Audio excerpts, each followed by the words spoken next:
Hello, I'm Esther Nagel, the founder of Lotus Strength Consulting, and thank you very much for taking the time to complete my short survey on the PACER model just now.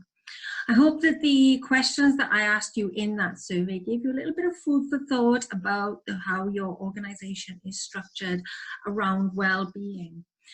The PACER model, which I have devised as a framework for well-being in the workplace, gives a very powerful overview of well-being and the things that we need as human beings to be well in the workplace and in our wider lives.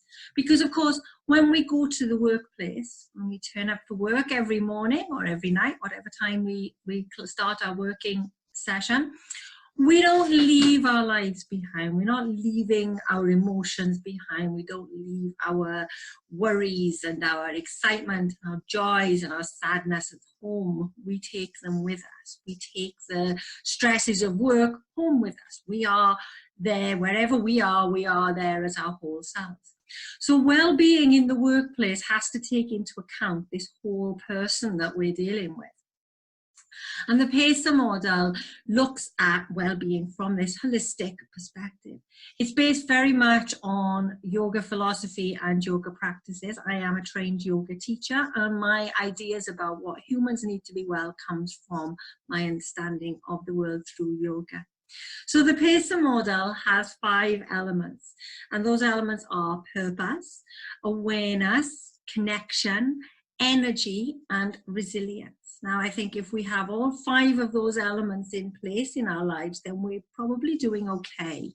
And we're going to be able to withstand most of what life throws at us. Because life will throw stuff at us. It doesn't matter how great your life is, you're still going to have stuff to deal with. What we need to ensure is that we have the resilience within us to deal with this.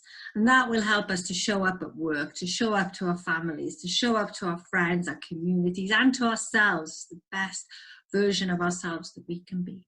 So quickly going to go through those 5 elements. So purpose, we all want to know that what we do in the world has some meaning, has some value, has some purpose. And when you show up every day for work, you want to know that the work you're doing has some meaning and purpose, and to feel connected to that purpose. You might be working for an organization because you absolutely passionately believe in what that organization is doing. You might love the work that you do because you know it makes a difference in people's lives. You might be at your work because you want to pay your bills. That's your purpose for turning up to work.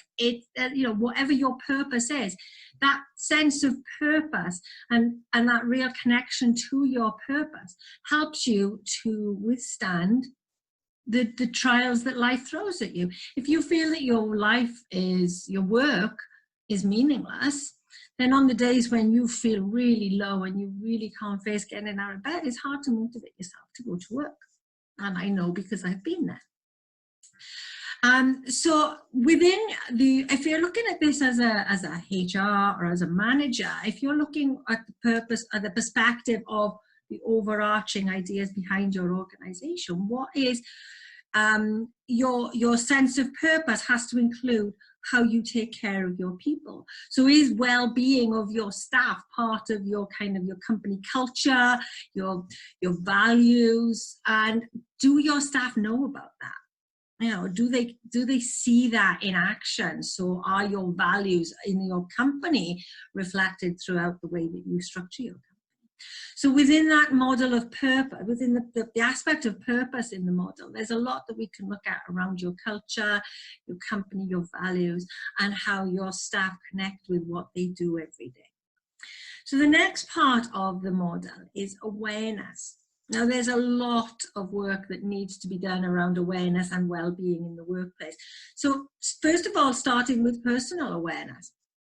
Now, are staff able to respond to the needs of their body and get up and go to the toilet, or go and get a drink of water, or go for a little bit of a walk if their body's feeling a bit tense? Do they have the ability to respond to their body's needs? If they feel that they need to stretch, do they have that opportunity? Are staff encouraged to listen to their bodies? And are they able to? You know, we as people in the 21st century, we don't always know how to do that. This is why yoga is so popular, because it teaches you how to connect to your body and how to listen to what your body is telling you. So there's a lot of work that we can do around helping people to become more aware of their body, to become more aware of their physical needs.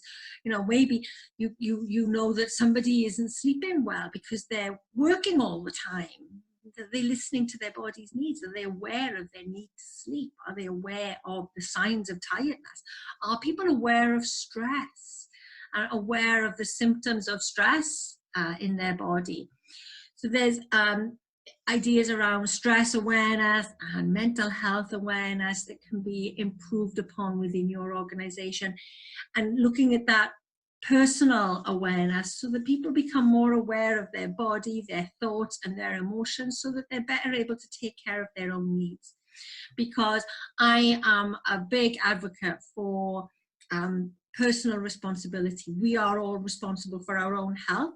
Obviously, as an employer, you would have a responsibility to take care of your staff in the workplace, but your staff have a responsibility to themselves as well. And I think that it's really important that we learn that this body, this mind, this is mine and it's my responsibility. And by listening to my own body and my own mind, I can respond accordingly and learn to take care of myself.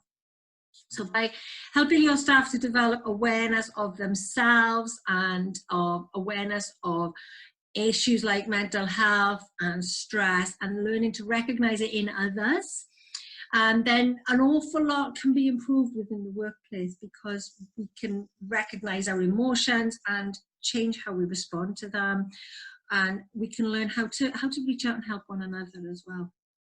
So the next part of the model is connection. Now, we all need connection as human beings. We wouldn't survive infancy without connection. We actually wouldn't live through our infancy without connection. We need that human connection. And that need for human connection doesn't really go away for most of us for all our lives. We don't depend on our mothers for survival quite as much as we did when we were 2 days old, but we still need connection with others. And we absolutely thrive on it. Our brains are wired to be social. We work better connected. We work better creativity comes out of group work. When we're well connected to each other, amazing things can happen. And we need to approach this from a place of being well connected to ourselves. So we need to, again, be able to get into ourselves, to get quiet, to get still and listen to our inner wisdom, and to know ourselves, to really connect to who we are, to connect to purpose, and to have that ability to empathize, to listen, and all of these other vital skills that we have to have as human beings interacting with other human beings. And there is an awful lot that can be done around connection and helping people to be more connected to themselves and to each other within the PACER model. So then the next part is energy. Now, I include emotions in energy as well, because emotions create and respond. You know, emotions are energy. They give us energy, they can affect our energy, and you know, if you're happy, you're going to move your body differently than if you're sad, for example. So energy we need to manage our energy well. We need to be able to balance our energy. We need to do things that energize us when we need to be energized. We need to learn how to relax when we need to rest. We need to learn how to rest. Most people don't really know how to rest and relax, not properly. Slumped in front of the television isn't actually that healthy a way to relax, because you're still stimulating your mind. Being able to quieten the mind is a very effective way of getting your whole being relaxed. So we need to look at ways to ensure, for example, that we're looking after our body, eating properly, drinking enough water, not drinking so much coffee that we can't sleep at night, finding ways to help people to manage insomnia, to reduce insomnia and get better sleep so that they're coming to work actually ready for a full day of work rather than being completely exhausted. So there's lots of different techniques that I can teach around energy and emotions to help people to be at their best, and working with your body. You know, there are some people who are very creative in the morning and then more suitable to admin work in the afternoon, and then others vice versa. So working with our own individual energy cycles can be really beneficial as well. And then the final part of the model is resilience. Now, if you get purpose and awareness and connection and energy and emotions sorted, then you're going to become significantly more resilient. But there are also an awful lot of tools and practices that people can learn to increase their resilience. Now, resilience is really important because life is stressful and work is stressful, and trying to balance everything is stressful. So and we're living in very uncertain times, everything seems completely mad most of the time. So it's really important that we're able to develop these tools so that when life throws rocks at us, we can deal with that and emerge from the storms of life stronger and wiser, and knowing as we're getting through these difficulties that we're going to come through them. You know, we can get through an awful lot of things a lot easier if we just know that at the end of this I'm going to feel better.